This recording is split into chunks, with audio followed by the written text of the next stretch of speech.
종교 개혁이 1570년, 1517년도에 일어났거든요. 그런데 이제 종교 개혁이 일어나고 나니까 본물이 터지듯이 많은 사람들이 개신교로 돌아오게 됐습니다.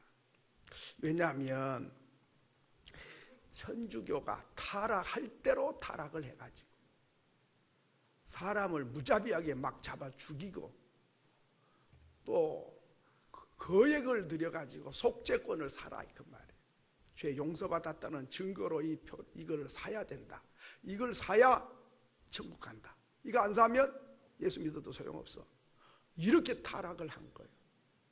그러니까 신자들이 하나님을 믿고 평안을 얻고 소망이 넘치고 기쁨이 넘쳐야 되는데 어깨가 무겁고 힘들고 죽지 못해 사는 인생이 된 거예요. 이러다가 마틴 루터가 종교개혁을 일으켜서 그렇게 속죄권 사야 천국 간 게 아니야. 예수를 믿어야 천국 가는 거예요. 예수 믿으면 천국을 가고 아무리 속죄권 사고 선한 일 많이 해도 믿지 아니하면 그건 죄 때문에 심판과 멸망의 길로 간다. 그러기 위해서 하나님의 아들 예수가 이 땅에 오셨다. 그러기 위해서 십자가를 지고 죽으셨다. 이렇게 외치니까 이야 이게 언제 이래 들어보지도 못한 소리였어요. 성경 읽지도 못하게 하지. 이렇게 해서 억압을 하고 착취를 하는데 예수 믿으면 구원받는다 그러니까 그냥 요혼의 들불에 불 붙는 것처럼 막 번져가서 예수 믿는 사람이 막 여기저기서 일어나게 생겼어요. 그게 바로 기독교 개신교다 그래요.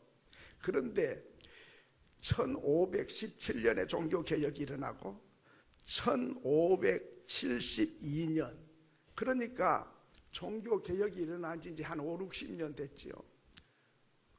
막 천주교는 갈 데 못 돼. 돈 내라 그리고 속죄권 사라 그리고 억압을 하고 말 안 듣는 막 잡아 죽이니까.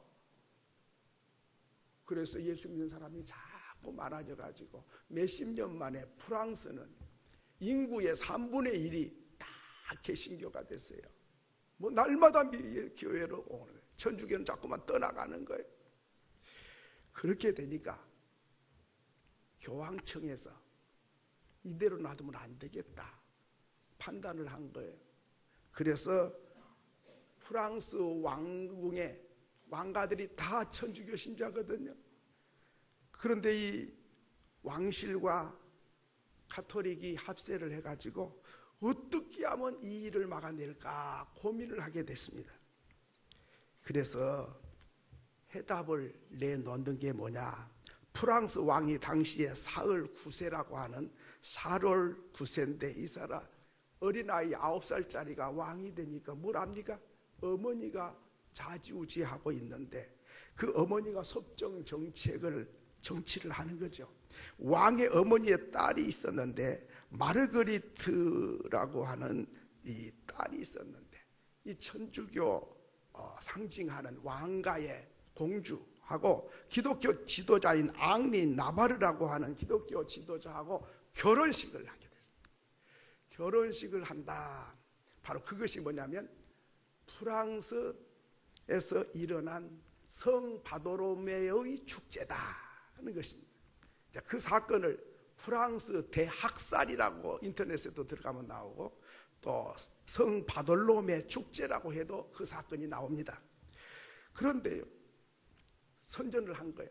자, 지금까지는 천주교가 압제를 하고 핍박을 했는데 이제는 그러지 말고 기독교와 천주교가 다 그냥 형제니까 사이좋게 살자. 그런 의미에서 공주하고 기독교의 지도자하고 결혼식을 한다. 그러니 프랑스 광장에 다 모이세요. 그러니까 그동안에 압제를 하고 핍박을 했다가 이제 화해가 되고 이제 그런 뜻에서 이런 결혼식이 올려진다. 그러니까 사람들 기독교 지도자들과 성도들이 광장에 많이 모였어요. 모였을 때에 군대를 풀어가지고 겹겹이 무장을 해가지고 모여서 축하하러 온 기독교 지도자들과 성도들을 그 자리에서 마구 잡아 죽였어요. 그 자리에서만 2,000명을 잡아 죽였어요. 근데 그것뿐만 아니라 각 지역마다 예수 신실하게 믿는 지도자와 성도들을 가차없이 비참하게 죽인 거예요. 뭐 제대로 장례도 못 치려. 그냥 사람을 짐승보다 더 험악하게 죽이고, 그래서 짐승 밥이 되게 하고, 뭐 한두 명이야 뭐 장례를 치르죠. 그 세느강, 프랑스에 가면 있는데 세느강이 피로 물들었어요. 막 잡아 죽였으면 강에 던져버리고 짐승 밥이 되겠죠. 그래서 한 달 반에서 2달 동안 1572년 8월 23일부터 이 신호탄으로 비롯해서 프랑스의 모든 도시에서 학살 사건이 일어났는데 몇 명이나 기독교인을 죽였냐니까 7만 명에서 10만 명을 죽였어요. 이 사건을 잘 모르는 사람도 많이 있어요. 이걸 감추려고 해요. 손바닥으로 하늘을 가리지 이 역사적인 사실을 어떻게 가립니까? 그런데 더 놀라운 것은 프랑스의 추기경이 교황에게 보고를 올렸어요. 자, 이제는 프랑스에 예수 잘 믿는 사람 10만 명 다 쓸어버렸으니까 더 이상 이제 힘을 쓸 수 없게 될 것이다. 믿으면 바로 죽음으로 가는 줄 아니까 믿지 않을 겁니다. 이렇게 교황에게 보고를 올렸더니 교황이 크게 칭찬을 하고 포상을 했어요. 야, 잘했다. 그 기쁜 일 했다. 얼마나 잘했냐. 사람이 타락하면 이렇게 타락할 수 있을까요? 범죄자를 전쟁 중에 죽였다 그래도 놀랄 일인데 예수 잘 믿는 신자들, 지도자들을 한두 명이 아니라 10만 명을 죽여놓고 잘했다고 칭찬하고 포상금을 줬다니까요. 그것뿐만 아니에요. 이렇게 좋은 날은 우리가 즐거워해야 돼. 기념비를 세워야 돼. 그 기념비가 뭐냐면 기념주화를 만들자. 기념주화. 돈을 기념으로만. 이게 나오지요? 요게 지금 이쪽 면이고 이쪽 면인데요. 이 기념주화에 보면 천사가 한쪽에는 십자가 들고 있고 한쪽에는 칼을 들고 있어요.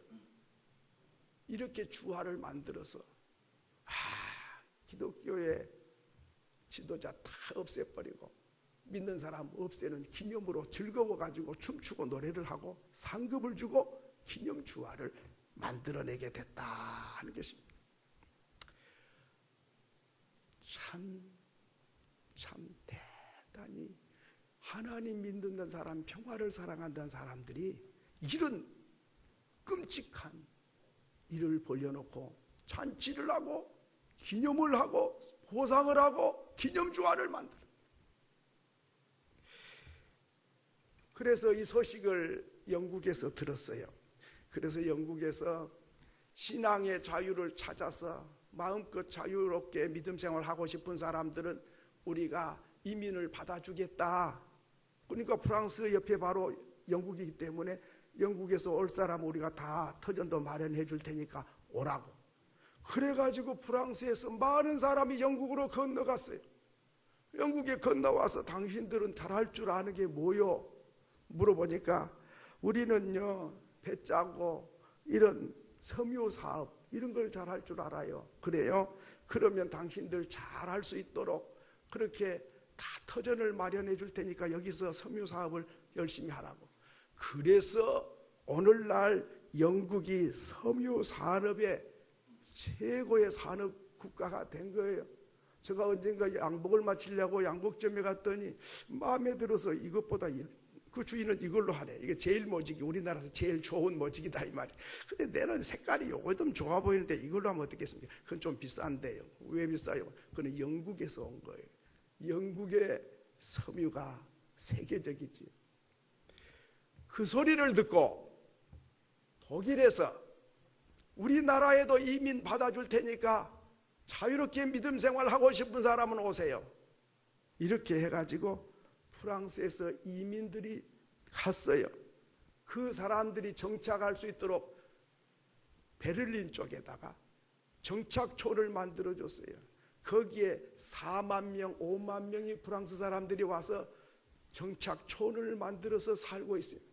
그런데 독일에서 또 물어봤어요. 당신들은 뭐 잘할 줄 아는 게 뭐요? 그러니까 우리는 화학을 좀 잘합니다. 아, 그러냐고. 그런 방면에 또 연구해서 하시라고. 이렇게 해가지고 저 베를린 쪽으로 여행하다 가보면 화학, 기계, 산업이 발달해가지고 자동차와 화학이 오늘날 독일이 앞서가는 이유가 됐다 하는 것입니다. 그런가 하면 스위스에서도 프랑스 사람이 찾아갔어요. 우리 난민이 여기 와 살고 싶은데 우리 좀 받아줄 수 있겠습니까? 왜냐하면 그 당시에 스위스는 칼빈이라고 하는 위대한 신학자가 있었고 영향력을 행사하고 있었어요. 근데 그 칼빈이 자기 고향이 프랑스거든요. 그러니까 당신이 우리 같은 조사에 같은 민족인데 자, 우리가 여기 와서 믿음 생활 잘할 수 있도록 도와줄 수 있겠느냐고. 아, 그렇게 하겠다고. 오라고. 그래가지고 또 프랑스 사람들이 스위스로 갔어요. 그래서 알프스 산맥 그 계곡 쪽에다가 정착촌을 만들어줬어요. 당신들이 잘할 수 있는 게 뭐냐? 우리는 시계 같은 걸 잘 만든다. 그래, 그러면 시계를 만들라고. 이래가지고 오늘날 시계가 세계적인 스위스 시계가 탄생한 거죠. 하나님의 백성들은 그런 고난과 아픔 속에서 그렇게 떠다니는 인생이었지만은 가는 곳마다 문화를 살리고 나라의 산업을 살리고 또 그리고 또 복음을 전해서 하나님의 나라를 확장하고 이바지하는데 아름답게 쓰임을 받았어요. 부유하고 넉넉한 사람들이 그런 게 아니라 쫓겨가고 죽음을 피해서 피난 갔던 사람들이 오늘날도 유럽의 꽃을 피우는데 기초돌이 된 것이죠. 그래서 프랑스 개신교들을 뭐라고 하냐면 위그노라 그래요. 독일의 개신교 신자는 루터란이라 그래요. 스위스 개신교 신자를 칼빈주의라 그래요. 영국의 개신교 신자들을 푸리탄, 청교도라 그래요. 바로 이렇게 개신교인들이 가는 곳마다 영향력을 행사하고 하나님의 나라가 되도록 했어요. 오늘 우리가 내 혼자 편히 잘 먹고 배부르고 잘 사는 것만이 복이 아니라 내가 가는 곳마다 하나님이 통치하고 다스리는 나라가 되기를 원하신 거죠. 예수님께서 오늘 말씀을 하시게 된 것은 하늘나라에 대한 비유를 말씀하게 된 것입니다. 하늘나라는 어떤 것이냐? 겨자씨와 같다. 작은 씨지만은 심겨놓으면 싹이 나고 꽃이 피고 줄기가 나와서 큰 나무가 돼서 새들이 쉼을 얻고 깃들이는 그런 나무가 된다. 또 하나님의 나라는 누룩과 같다. 누룩을 여인이 가루서말을 이겨가지고 반죽을 해서 거기다가 누룩을 넣어놓으면 이 반죽이 다 부풀어 올라요. 여러분 옛날에 먹을 거 없을 때는 보리개떡을 많이 쪄 먹었어요. 보리가루를 이겨가지고 밥 위에다가 올려놓고 쪄. 그럼 밥도 되고 위에 이제 보리개떡이 되는 거예요. 밀가루 이겨가지고 그 위에다가 또 얹어놓고 또 쪄. 그러면 또 그냥 밀가루 개떡이 되는 거예요. 근데 그 개떡만 먹다가 이 발효되는 누룩 성분을 사다가 밀가루에다 이겨가지고 좀 놔둬요. 1시간이나 2시간 놔두면 이게 가만히 놔뒀는데 부글부글 끓어올라요. 요만큼 해놨는데 이만큼 돼요. 이거를 찌면 이제 개떡이 아니라 빵이 되는 게 스펀지처럼 말랑말랑하고 이게 참 먹기도 좋고 맛있어요.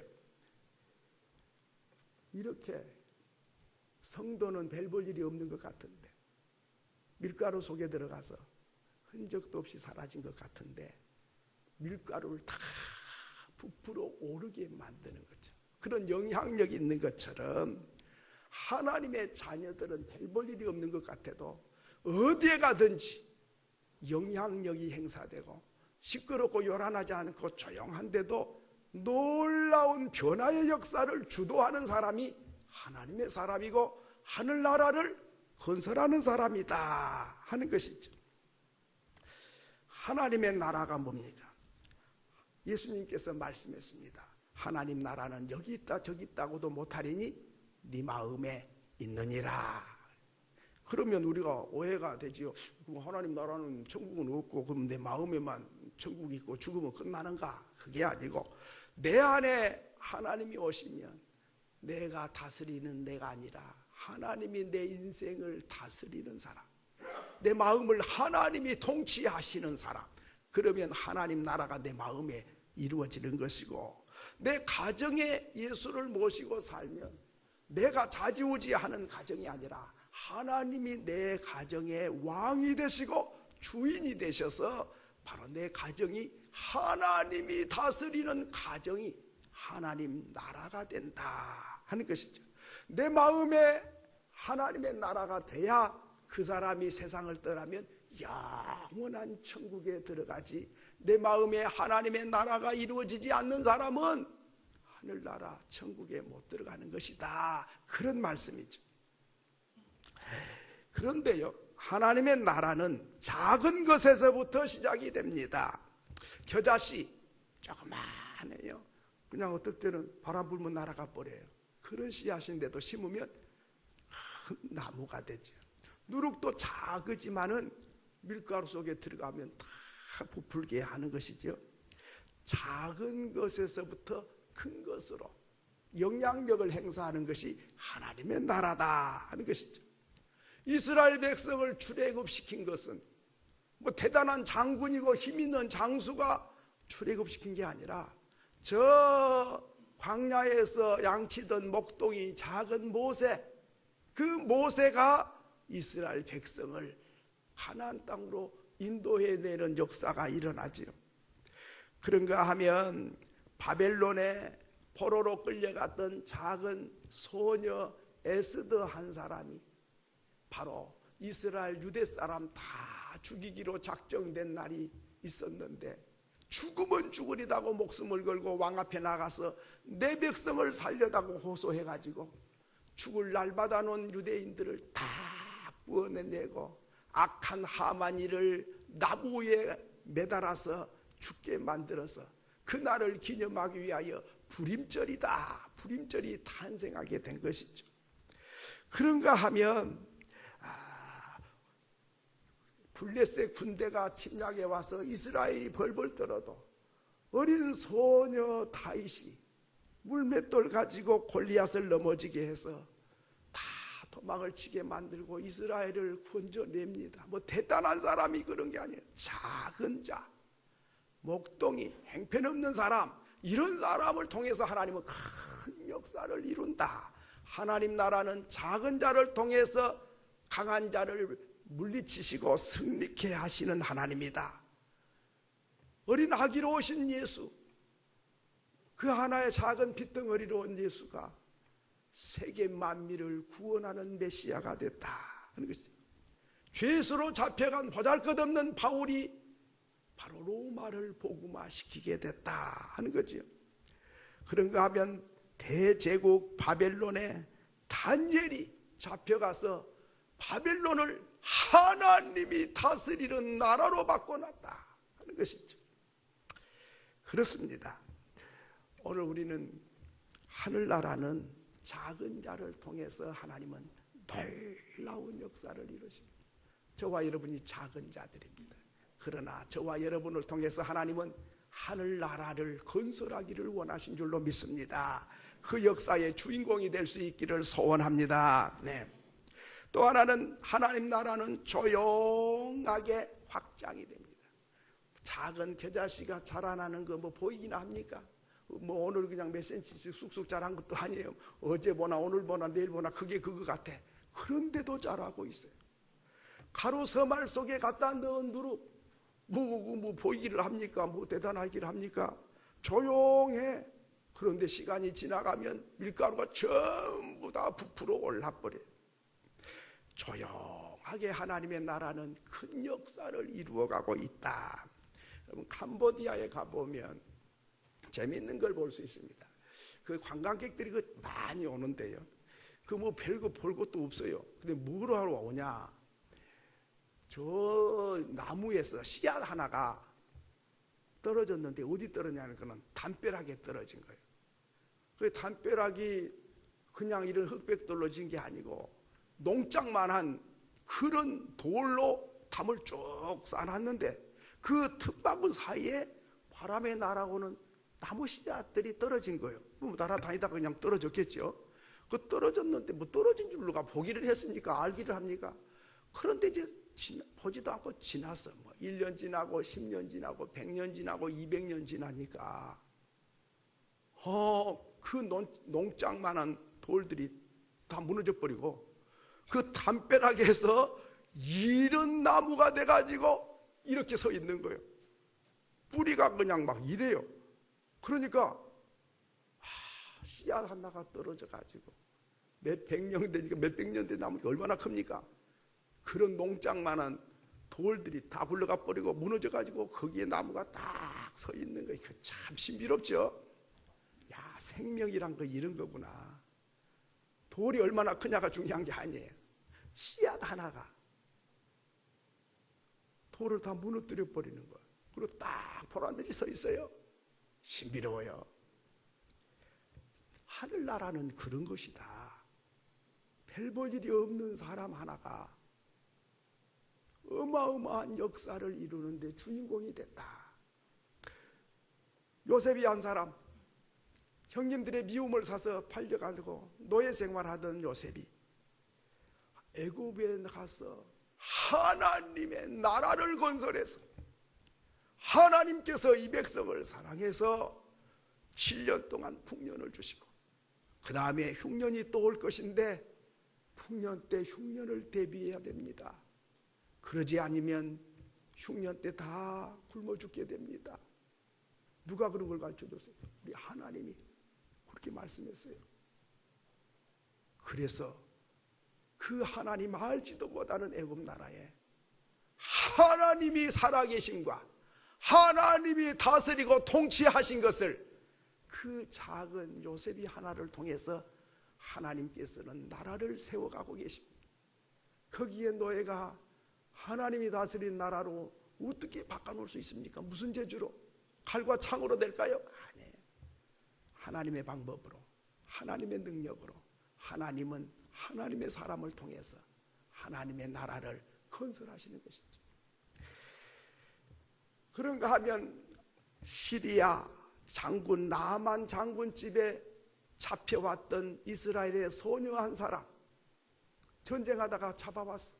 이쁘게 생겼는데 우리 집에 와가지고 청소나 하고 빨래나 하고 그저 밥 짓고 허들의 일이나 시키려고 이쁜 소녀를 이스라엘을 잡아왔어. 그럼 얼마나 집에 가고 싶고 얼마나 괴로울 일입니까? 잡혀가가지고 사니까. 그런데 그 소녀는 가슴치고 통곡하고 눈물로 세월을 보내야 마땅하는데 그렇게 생각 안 했어요. 하나님께서 이곳에 나를 선교사로 보내셨다고 생각을 하는 거예요. 마음을 딱 바꿔요. 그리고 안주인에게도 하나님 섬기듯이 잘 섬기고 그 장군도 하나님처럼 잘 섬기고, 그러니까 종으로 잡아왔지만은 무시할 수 없는 참 훌륭한 그런 소녀인 걸 알게 되죠. 그러니까 소녀가 말한 것은 허투루 말을 안 해요. 100% 옳은 말만 하지. 정직해, 진실해, 하나님을 사랑하고 섬겨. 그러니까 종으로 데려왔지만은 존경심이 있는 거예요. 그러니까 안주인에게 말합니다. 우리 어르신 장군이지만은 문둥병이 들어서 살이 썩어져 가는데 이스라엘 나라에 가면 엘리사라고 하는 선지자가 있는데 그 선지자의 앞에 가면은 병 나을 수 있습니다.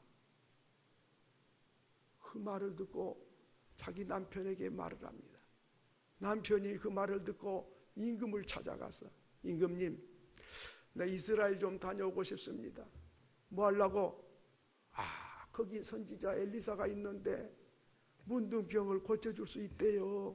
누가 그런 소리 하더냐?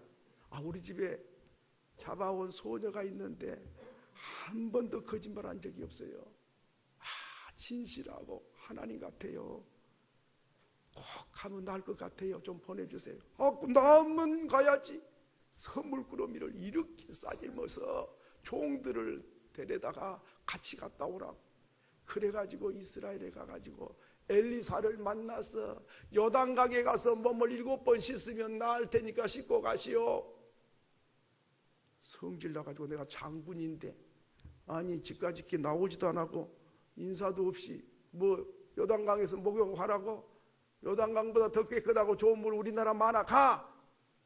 장군님 목욕하러 왔어요? 병 고치러 왔어요. 목욕하면 낫는다는데 뭘 여기까지 와가지고 그냥 가자 그래요. 씻고 갑시다. 믿어봐야 본전 아니요. 그 종의 말을 듣고 6번 씻어도 안 깨끗했는데 7번 물속에 들어갔다 나오니까 깨끗하게 고쳐져서 어린아이 살결같이 되었더라. 믿으시면 아멘. 그러니까 얼마나 놀랬겠어요. 썩어가던 병, 백약이 무효인데 이거 내가 꿈을 꾸는 것도 아니고 현실인 거예요. 아마 꼬집어도 봤을 거예요. 이게 진짠가 가짠가.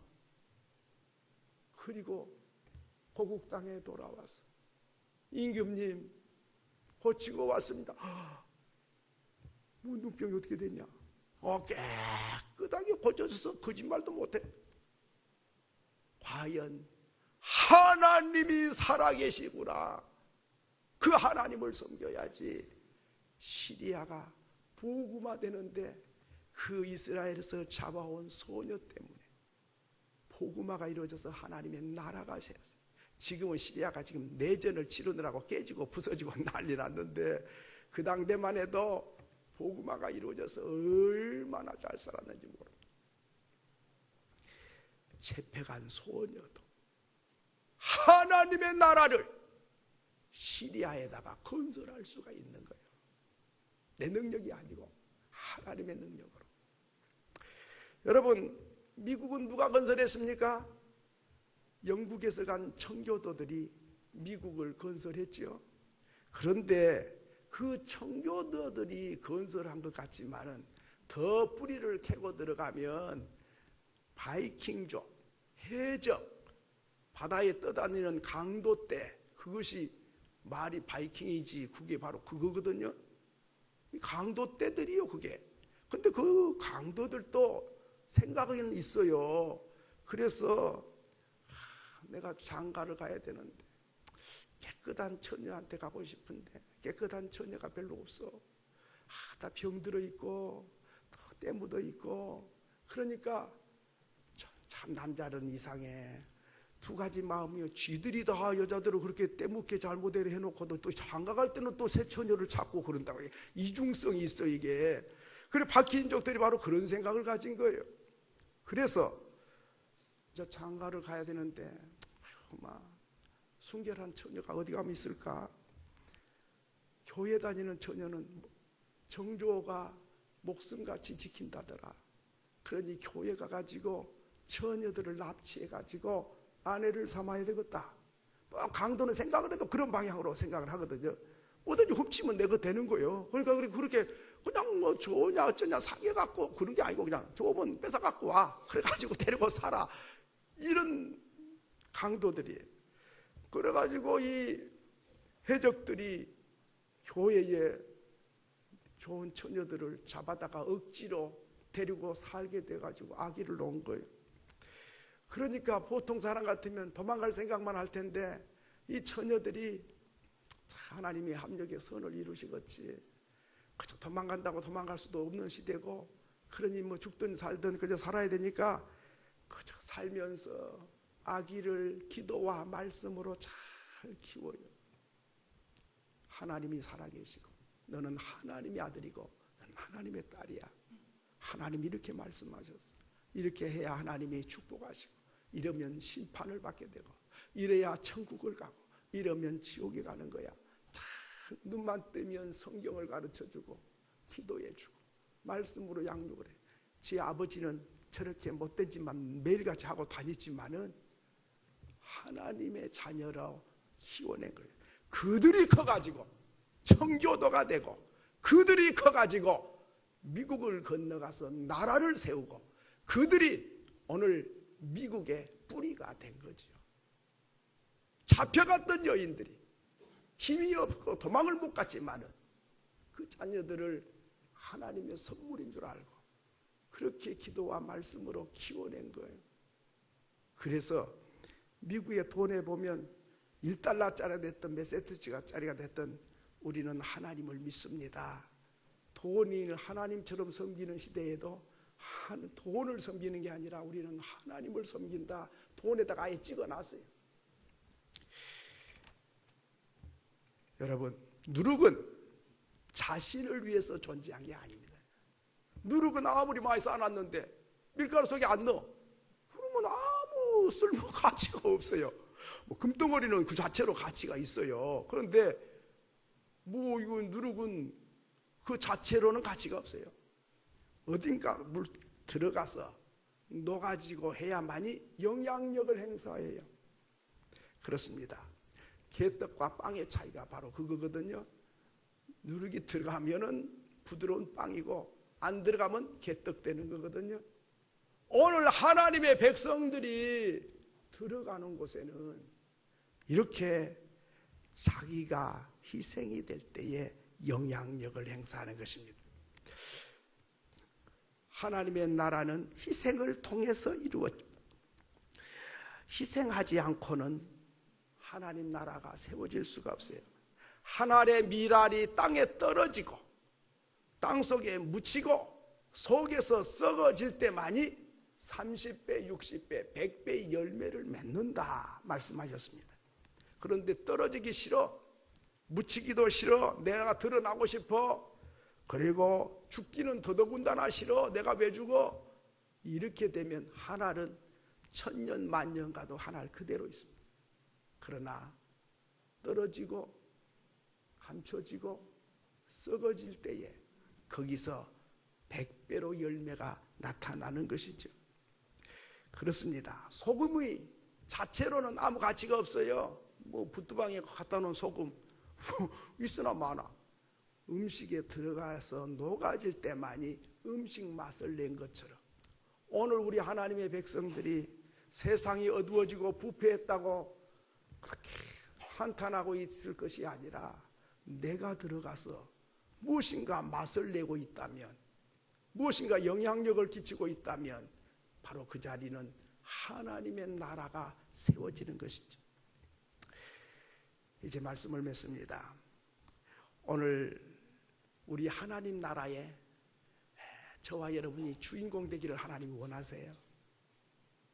내 안에 주님이 오셔서 내가 주인이 아니라 하나님이 주인이 되시면 내 마음이 하나님의 나라가 이루어집니다.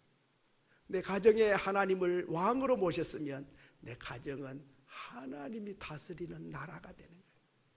내 일터에 하나님을 왕으로 모시고 그분을 높이고 그분께 순종하고 우리 모두가 낮아지고 목소리를 낮추고 내 명예를 드러내지 아니하고 우리 하나님의 이름을 높이면 그 자리가 하나님의 나라가 건설되는 것이죠. 우리가 이민을 가서 산다 할지라도 별 볼 일이 없는 사람이 낯선 땅에 가서 살아도 거기에 하나님을 모시고 하나님을 높이고 살아가면 그 땅에도 하나님의 나라가 세워지게 되는 것이죠.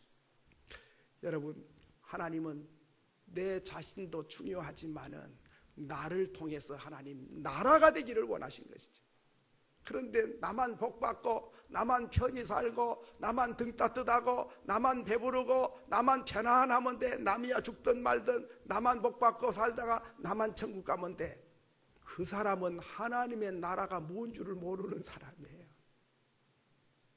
오늘 저와 여러분은 바로 나를 통해서 하나님의 나라가 세워지고 하나님의 뜻이 이루어지는 그런 하나님의 사람 될 수 있기를 주의 이름으로 축원합니다. 축원합니다.